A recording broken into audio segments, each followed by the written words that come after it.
Greetings, friends! Wanningerski here, and this is the weekly Russian Ukrainian War update for the week of July 28th through August 3rd of 2025. And if you want to continue receiving these weekly Russian Ukrainian War updates, be sure to subscribe to my channel, give this video a thumbs up, comment your thoughts, share this video around. We're going to keep being awesome this week because we're going to go in the Kostiantynivka direction as the first thing we're going to be talking about this week. And not because the Kostiantynivka direction in general has the most stuff. That's actually in the Pokrovsk direction, but it's one of the most important updates came from this, which is that Chasov Yar has been fully liberated. This week we had the Russians raising their flags in the last remaining vestiges of where they haven't taken Chasov Yar, mainly what they call the Yuzhny micro-district, this area right here.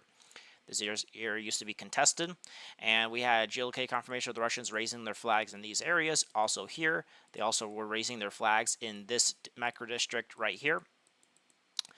Most mappers are now set, we also saw them raising their flags in this northern district here. So Chasov Yar has been completely liberated. Now, this has been a year-long battle. The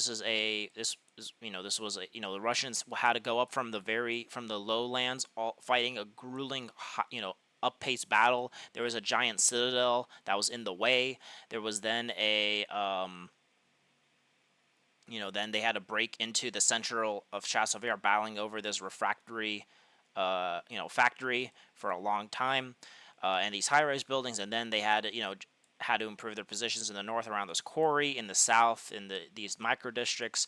So it took a year-long battle, a frontal assault uphill, and the Russians finally took it. Now, you might be wondering, well, okay, so they took Chasov Yar. In terms of the actual land taken, most people are also saying they finally cleared this forest. They are now actually inside Mykolaievka and are battling for are inside this village here. And I wouldn't be, this village is a little bit elongated, but I wouldn't be surprised if they took the center of Mykolaievka already. We also have some people are saying that they're moving across from the northern micro-district across this rail line, taking some pieces of this area right here. And I wouldn't be surprised if they try to take, a couple of these tree lines up to this point and then try to take the village of Maisky here. Just kind of have something like this going on. So, in terms of, they've made some small gains to the west of this northern micro-district. Along with this, in the south here, most sources are saying the Russians have entered the village of Pritichnya. The Russians say they captured it, but again, I think that's just because the commander was overstepping their boundaries and trying to say they've captured things that they didn't actually capture.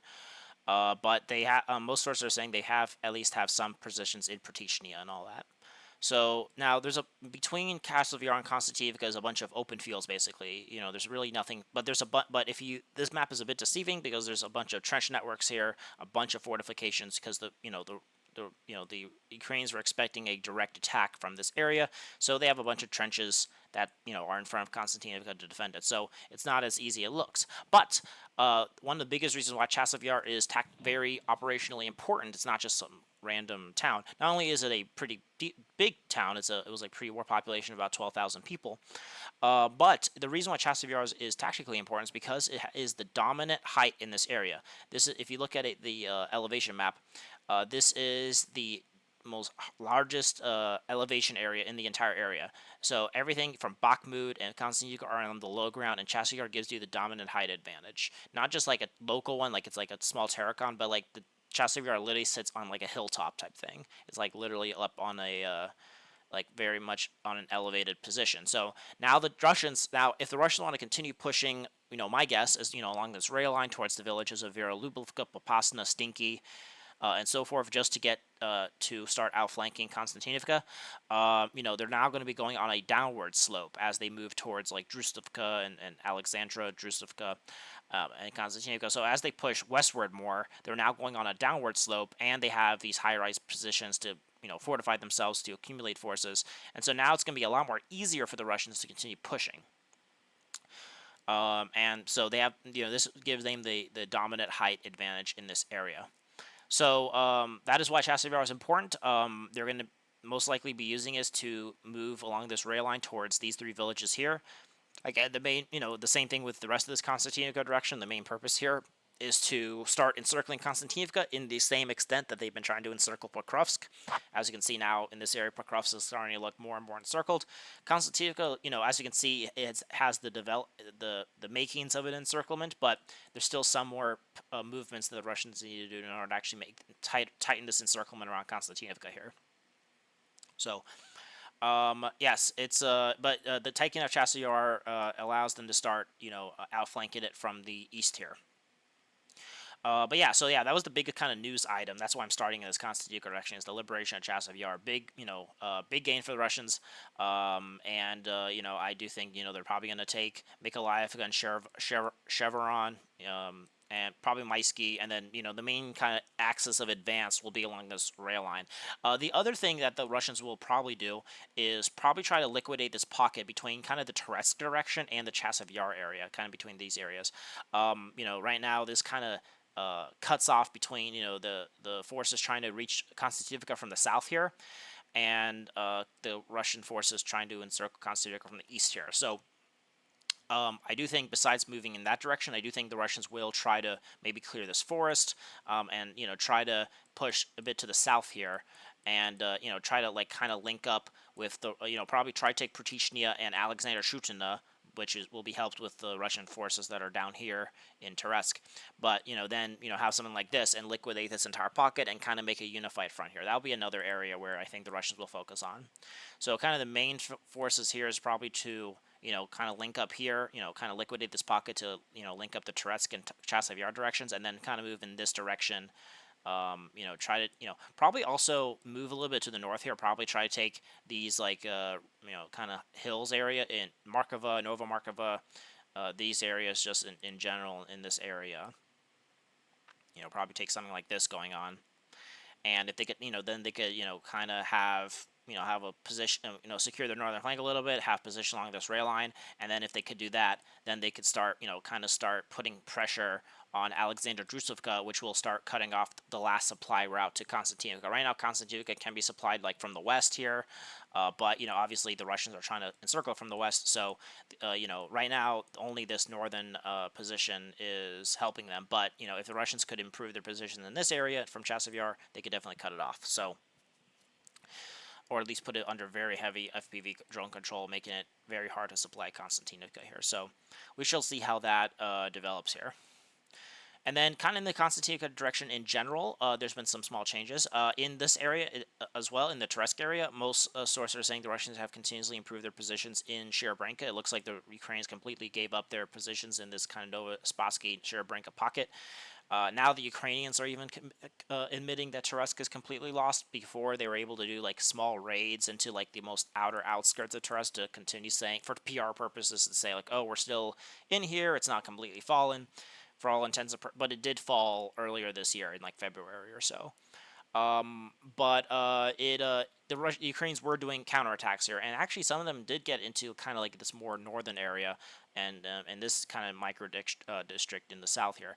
But from here, the Russians basically took the main defensive points of Toretsk, and now they've actually pushed the Ukrainians completely out of Toretsk here. So because as we can see, they're now accumulating in Novospassky and Sherebrenka. A lot of sources are saying the Russians are preparing to do some sort of big push to try to take these trenches that are in this area here. And then this would this would completely isolate the Ukrainian garrisons in Katerinivka and Kubyansk. And the main Russian purpose here is to reach this Kubyansk reservoir and then push the Ukrainians back to Pashivka, Ivanopilia, into this kind of southern part of Kostiantynivka, the defenses that are in the south here. So they're just slowly but surely it's no longer a battle for this reservoir or around Toretsk or Chasov Yar. It's slowly pushing towards a battle for Kostiantynivka. So we shall see how that develops.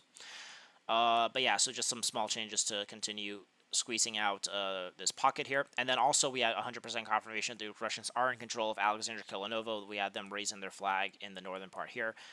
Again, last week we saw them raising their flags in this most eastern part of Yablunovka. So everything behind this river that kind of separates has been taken. Again, to fully secure themselves, I do think the Russians still need to take these trenches that are on the other side of this river in this area right here. But that is still being developed here. So yeah, that is the Kostiantynivka direction. All right, now we're gonna actually go to the Pokrovsk direction, and the reason why, and this is actually where a lot of the more interesting, like biggest, more not biggest, but like the more frequent updates are happening, and it's where the most sexy things are happening. Chasov Yar felt that was a big battle. It finally ended, but now we're talking about Pokrovsk, and this is where the Russians are making rapid progress. Now this time we're going to talk about the encirclement that's happening on this western flank here, where there's just slowly but surely trying to take Radinsky, which is kind of the main supply hub that kind of opens up Pokrovsk and Leningrad for supply.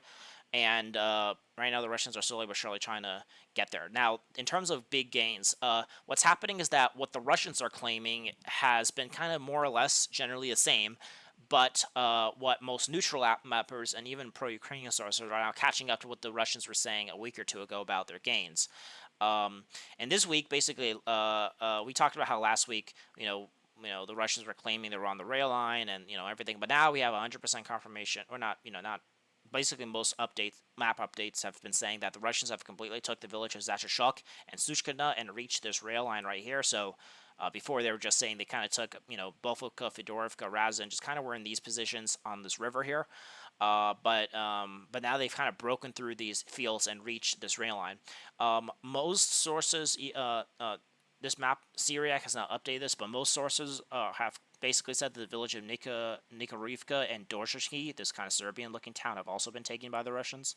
So, and then also in terms of what the pro-Russian sources are also claiming, they're also saying that a bit north to here towards like Novoshavka, Ivanovka, this kind of area right here, in these fields.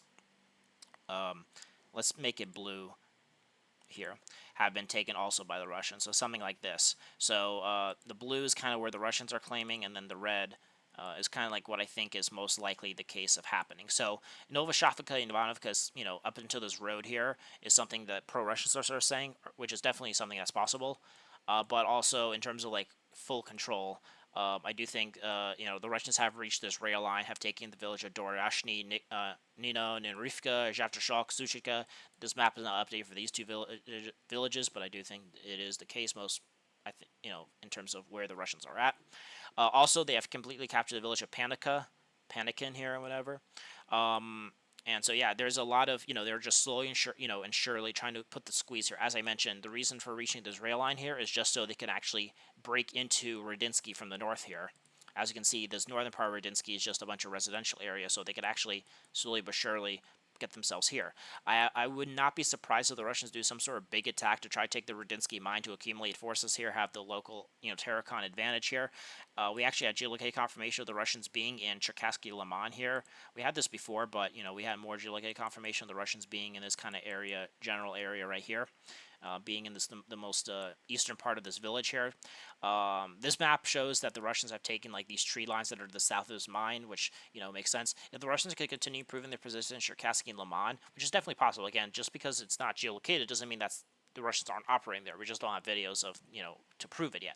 But it definitely can be possible the Russians have already taken most of Cherkassky and Lyman. We don't have confirmation of that yet, but it's definitely something that's going to, happen eventually. But again, once they do that, and, in tandem with the Russian positions that they've taken up to this rail line, they could then do a massive pincer maneuver to try to take this Radinsky mine here.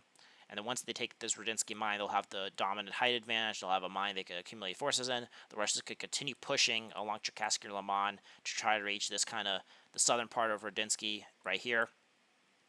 And then obviously they could then assault Radinsky from the north here. There's actually been a lot of pro-Ukrainian sources saying that there's actually been just shooting battles in Radinsky, that the Russian sabotage and reconnaissance groups are in this town. There's been a lot of that. The Russians are using a lot of forces to, basically push through Ukrainian defenses and just kind of accumulate, just break through, but people are saying, oh, they're not fully in control. They're just sending, like, scout units. So, we don't know how much of this is, like, full control, how much of this is just Russian DRG. Maybe that's why Russian sources have them, maybe this is where Russian sabotage and reconnaissance groups are operating, but they're not in, like, full control, you could say. But, it's just, that's a big unknown. This is why, for the last month or so, it's been a big unknown, like, where exactly are the Russians in Pokrovsk? But most people are saying that it's the situation here is getting very, very dire for the Ukrainians here. So along with this, the Russian even this mapper has said that this dominant Terracon in this area has been captured by the Russians. We talked about how the Ukrainians were saying the Russians were using this last week, but most neutral mappers are now saying this Terracon has been taken. So this allows the Russians to have a local height advantage. I do think the Russians will probably do some sort of big offensive to try to take the substation here, just to get closer and closer to Migrod, and just have another place they could accumulate forces at. And then also we have some sources are saying now the Russians are even in Belitsky. As you can see, this is not something they have to take like a Rodinsky. It's a pretty decent sized town, as you can see, with some high-rise buildings. It probably has a couple thousand people living in it, or used to live in it. But taking Belitsky is kind of more of like would be like a kind of like the first step in towards one of the main areas where the Russians will focus after Pokrovsk and Mitrograd, which is Dobropilia, this town right here, this city. I think it had a population of about 15,000, I believe. So obviously smaller than Pokrovsk, but this is where the Ukrainians have their new logistics line, and supplying their Slavyansk, Kramatorsk defenses and so forth. And Belitsky, it's like kind of out of the way, but it would serve as a standing off point for the Russians as they continue pushing towards Dobropilia. But right now, so the fact that some sources are saying the Russians already have recon units in it is very bad for the Ukrainians here. Again, the Russians are slowly but surely, taking Sushkasi, Zachashok, Nyanarivka, Doroshinia, and we'll probably get just confirmation next week about the Russians actually being here and shit. But in any case, we will see, the battle for Rodinsky. I want to say the battle for Rodinsky has started, but we don't know exactly. We don't have any confirmation of that. We just know that there may be some sabotage and recon units here. But we probably will, within a week or so, see the Russians do some sort of big offensive to try to take Rodinsky now that once they improve their positions in Cherkasky or Lyman, or at the very least try to take the Rodinsky mine and such. So, because the Russians are very much, and once Rodinsky falls, it's pretty much game set match for the entire Pokrovsk-Mitrograd area. The Ukrainians can use, some of these areas and these fields to move, through the roads to evacuate, but and then, from Mitrograd, they could then move from here towards Pokrovsk and leave. But this actually brings us to the kind of southern part of Pokrovsk, which is actually also where there's been a lot of big changes, is that the Russians are slowly, and I talked about this last week when we talked about how the battle for Pokrovsk officially began. And this week, we actually had geolocate confirmation of the Russians being in these areas right here. I do think maybe this was from last week, but we do have another geolocate confirmation of the Russians being in this kind of residential area right here below this kind of highway, E50 highway. So, the Ukrainians were bombing Russian positions here. We had Russians moving around this residential area. I'm kind of surprised they have not marked this as under Russian control yet. So I don't know the extent of what's under Russian control. What is just recon units? What is actual full control? It's a big gray zone. But the thing is that, as I mentioned last week, is that I think the Russians are going to focus on the western part of Pokrovsk, moving along this rail line, and basically the main goal for the Russians is to reach this kind of intersection of highways, which would cut off vastly the main, because then once Rodinsky falls, this highway would be taken, and if the Russians could take the western part of Pokrovsk, moving along this rail line and moving into this kind of western residential area, they can cut off these highways, and then suddenly, you'll have almost no way to leave Pokrovsk. So it'll be very, very bad news for the Ukrainians in this position. So, we might see a rapid collapse happening very, very soon here. Anyway, but right now, a lot of pro-Russian sources are now saying that the Russians are kind of like everything underneath this highway, this area right here. Even the village of Tordinia, Leonardo da Vinci, has been taken by the Russians. So they say that if you look at this kind of map, everything behind this highway is under Russian control. But it could be the case that the Russians are already operating deep inside, the center part of Pokrovsk, up to this railway station, where they just have sabotage and reconnaissance groups. So it's very much possible that the Russians are, we don't know the extent, but it's definitely possible that in terms of firm control, the Russians could have everything behind this rail line, highway already. We also see that the Russians are moving slowly but surely along this rail line. Most sources are saying that the Russians have, taken this kind of area to the west of Zorania, which they took before.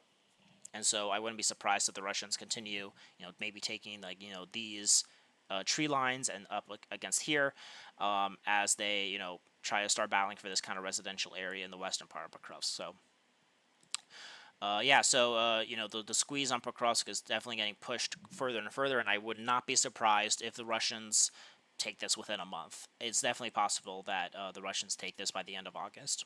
Along with this, most sources are saying that we had geolocated confirmation of the Russians raising their flags in Nova Ukrainka, and most sources are saying the village of Chudanishny has been taken.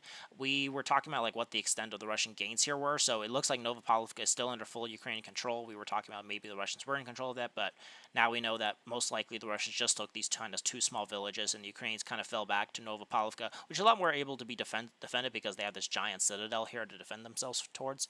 But yeah, so this I also talked about how if they took Nova Ukrainka, they probably took the small company trench network right here. So this is just improving their positions a little bit here. But yeah, so that's the Pokrovsk direction, and it's just slowly but surely just making it a very big, it's I wouldn't be surprised if Pokrovsk falls within a month. Alrighty, now we're going to go to the south Donetsk direction and slash kind of the Zaporizhzhia direction. This week we actually didn't really get that much updates in the south Donetsk and Zaporizhzhia directions. There's been some small updates, so we'll go over them. The biggest thing is that the Russians are just clearing after they crossed the river and established a bridgehead in Podunia, Myrnia, they took Zelona High. The Ukrainians basically just had to fall back to the other side, where on the other side from the Molko Yar River, they reached there's now a Volchka River, and they have the villages of Alexandrogard and Drivka Kletselovo, and so the Russians are slowly but surely moving across these villages this week. Just the biggest change is that they've taken a bunch of these fields in front of Podunia. We talked about how they took a bunch of fields in front of Myrnia and Zelona High last week, but now they're just slowly but surely just doing a general offensive towards the west. I wouldn't be surprised if next week they finally take Andriivka, Kletselovo, and Alexandrogard. Finally liberate almost all of South Donbass. There's like one more village, which we talked about last week, the village of Kostiantynivka here. But after they take these two villages, I think they'll just announce it anyway. But yeah, so we shall see how that develops in that area here. But yeah, just some small gains in the south and west direction, nothing much. The biggest another thing is that we have more confirmation the Russians have cleared this pocket between Gorovko and kind of the rest of the Donetsk Oblast here. We had the Russians getting shelled in kind of like these positions here in around Nova Ukrainka. So it does show that the Russians have kind of liquidated this pocket between Gorovka and this area, which very much helps the Russians. And now the Ukrainians just have positions in the Dnipropetrovsk Oblast in front of Novopavlovka. So now the big thing for the Russians here is if they could somehow, if they could take Moravka, that could allow them to start putting the squeeze from the north. But the main thing here is that they have to take the village of Ivanovka, I think, and from there try to, create a bridgehead here and then try to encircle Novopavlovka from from this area. So, but yeah, the main goal for the South Donetsk direction is kind of Novopavlovka. If you want to make it sexy, that's kind of like where the Russians want to take. Because most people call this Novopavlovka direction, but I call this the South Donetsk direction because it's, generally speaking, this entire South Donetsk area.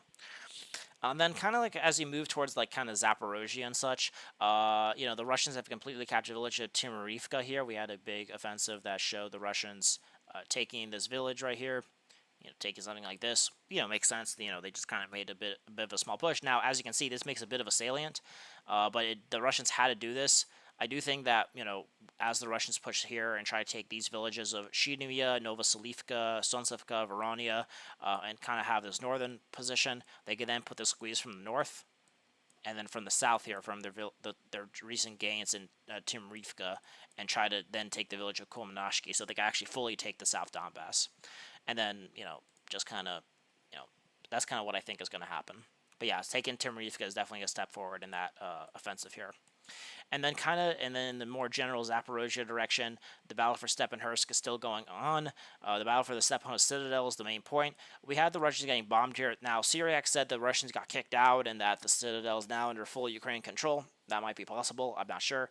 But we need to wait for more updates. But yeah, the main goal for the Russians is to try to take the Citadel here. If they could take the Stepanhursk Citadel, they will be able to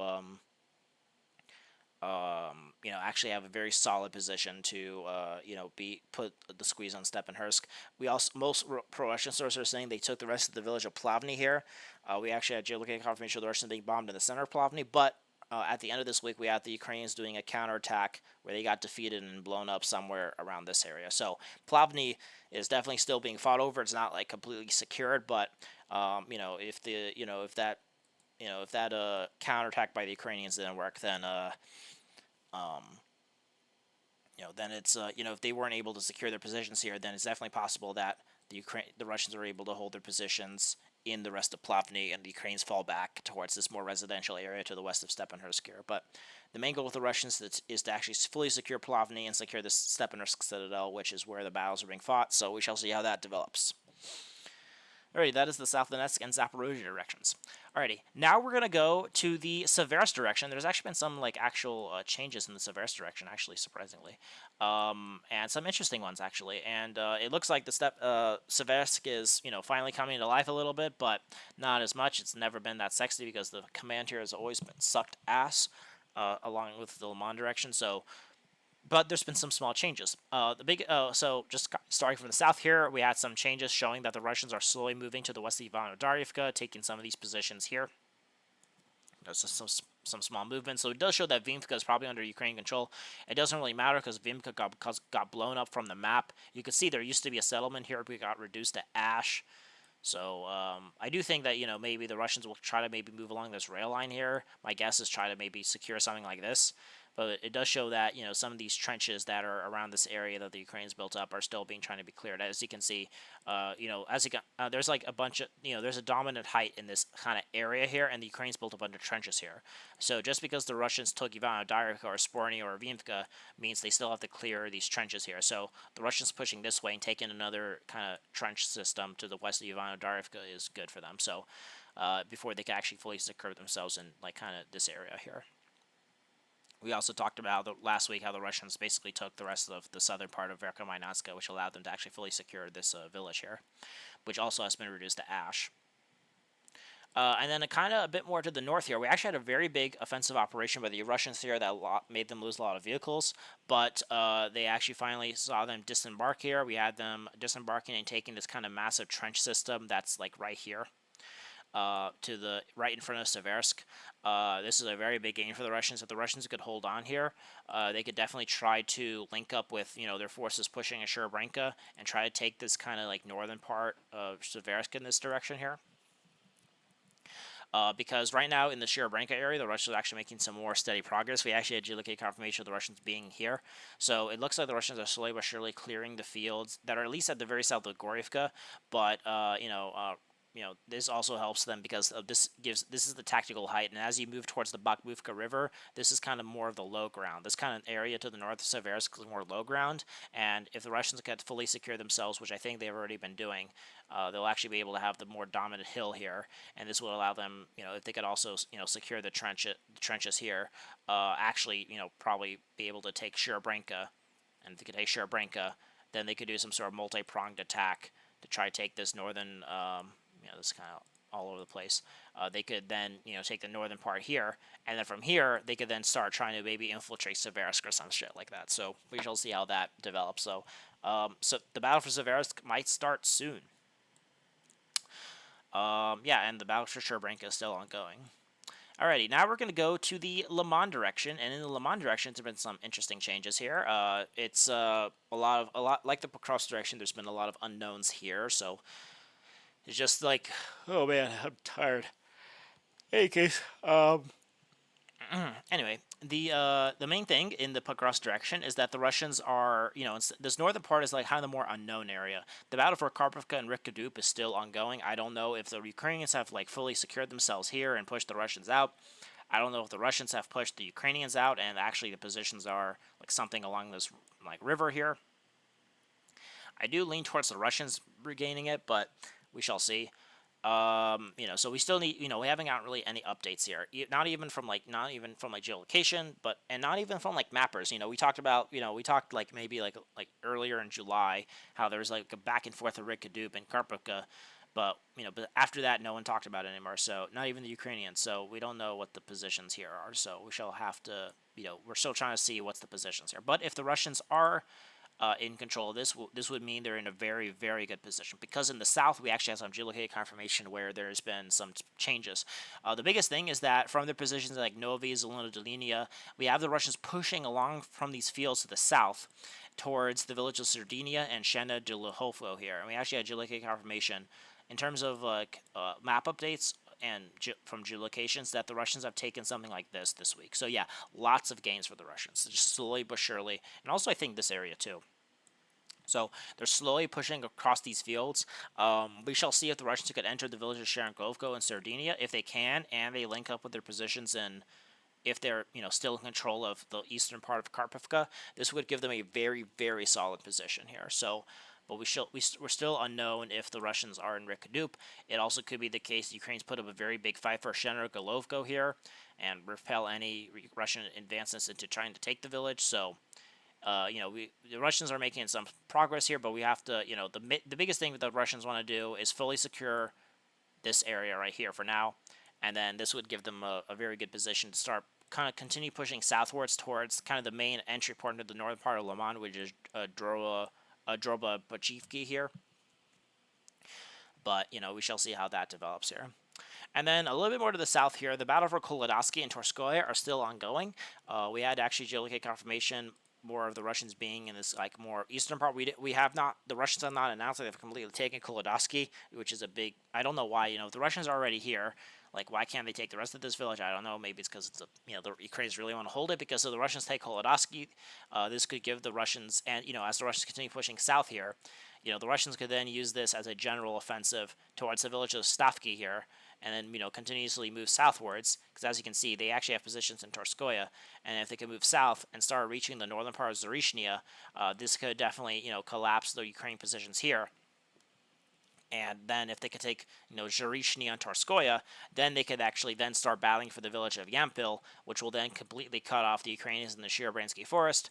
And then this would allow them to also strangle the Ukrainian defenses in Seversk as well. So it's kind of, the Seversk and Lyman directions are kind of interconnected in some way in that respect. But also Yampil opens up the doorway to the southern part of Lyman. And as you can see, this is all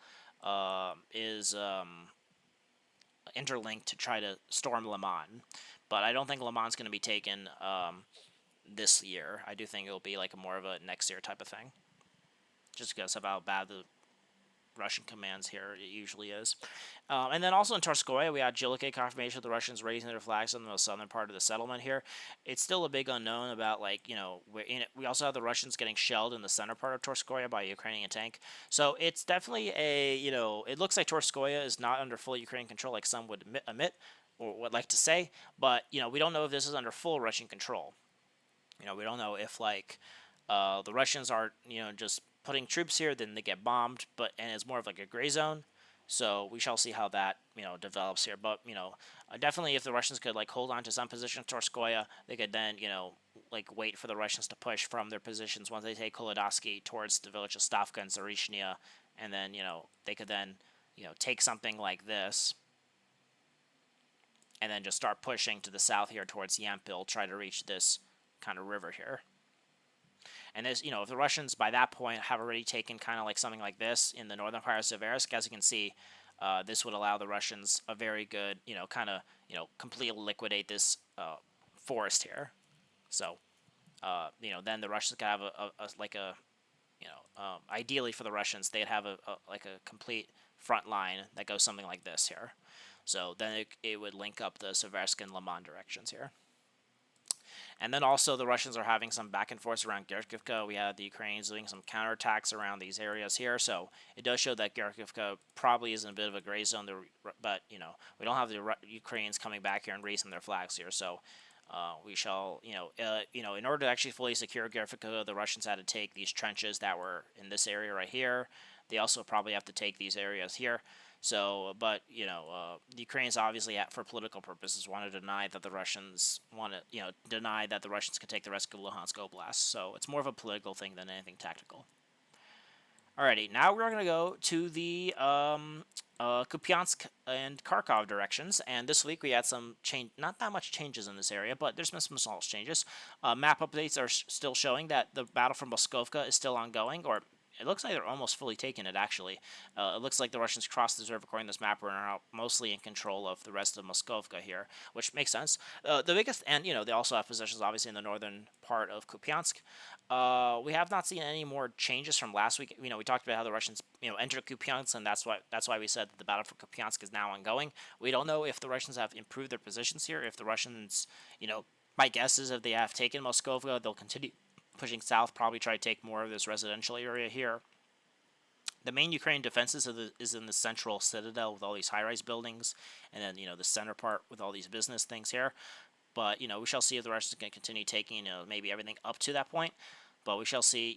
My main concern for the Russians here is that they haven't really secured their northern positions here. They just they made a small bridgehead in Dorishny and now are just pushing towards Kupyansk. But as you can see in Monochenivka, Velika Sherpaki, Mala Sherpaki, the Ukrainians could accumulate forces to try to push the Russians out of here. So it's very much their northern flank is very much exposed.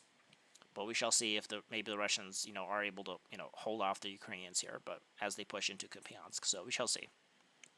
And then the Russians are continuing pushing out from their positions in, Klisovka, Kletrovka, Stepova, Novoselivka. We have the Russians, taking more of this area here. It looks like they're about to enter the village of Pashana, which is like kind of the midway point between the positions here and Kupyansk itself. So if the Russians could take Pashana here, this would, give them get them much closer towards Kupyansk here. I don't think they're going to try to push here directly. I think they're just trying to exploit the situation as the Russians continue pushing southwards here towards Kupyansk. So, the main goal for the Russians here is to liquidate this entire bridgehead here and take Kupyansk here. And so, they could take something like this. So, they could do this. The Russians would be in a very, very good position. And then in terms of Kharkov, there's been no other changes. Volchansk is still going on. Milova has kind of stopped. It looks like this was just a distraction operation. So, looks like that's it. So, yeah. Now we're going to, lastly but not leastly, to the Sumy direction, and again, this is where the Ukrainians have their most successes. The biggest thing is that the Ukrainians, I don't know if I mentioned this last week, but the Ukrainians basically are in complete control of the village of Kondratovka and Andriivka, and we have JLK confirmation the Ukrainians are, clearing the fields around them. And now they're reaching, now the village of Olozhevki is now in dire straits here. The Ukrainians have, obviously this is a frontline village, so the Ukrainians could attack it directly, but now that the Ukrainians also have positions here, they could definitely assault it from the west here. So, I do think the Russians are going to try to hold on to this village because it's a very important village to hold, but, I think in terms of assault, the Ukrainians are going to probably try to push the Russians back across the border, try to take back Kostiantynivka and also Olozhevki here. And if the Ukrainians could do that, they'll be in a very, very solid position. But we shall see how much longer the Ukrainians could hold, the Russians could hold on to Olozhevki here. And then in Yunatovka, the battle for the southern part is still ongoing. The Russian, there's still this the most southern part of Yunatovka is still not under Russian control. So, it's very much a big pain in the ass for the Russians, but it seems like they've taken most of this town. This would be the big logistics hub for the Russians. Then I think they'll have to try to take this forest around the village of Sapki here, but, right now taking Yunatovka would be a very big gain for the group forces north because, the loss of Kondratovka, Andriivka, and now looks like the battle for Konstantinivka and Alexivka is going to be ongoing. We'll still see if the Russians could hold on to it, but if the Russians lose that, it'll be a very big disgrace for the Russians in this direction, so we shall see how that develops here. And then I think also there's been some small map updates that the Russians are just clearing these forests around Alexandrivka. We don't know the positions of the Russians in Myropolya. Maybe they got repelled. Maybe there's a bigger position here. We don't know yet. So, but we shall see. But it does seem like the Russians pulled a lot of forces from the Kursk area and the Sumy area to go to other directions, and and that's why the front here kind of stopped. Alrighty, that's the end of this video. Hope you guys enjoyed this weekly Russian career update. Be sure to subscribe to my channel if you want to continue receiving these weekly Russian career updates. I do them every Sunday. Make sure to, subscribe to my channel, like this video, comment your thoughts, share this video around, and I hope you have a wonderful day. So aim high and wander on.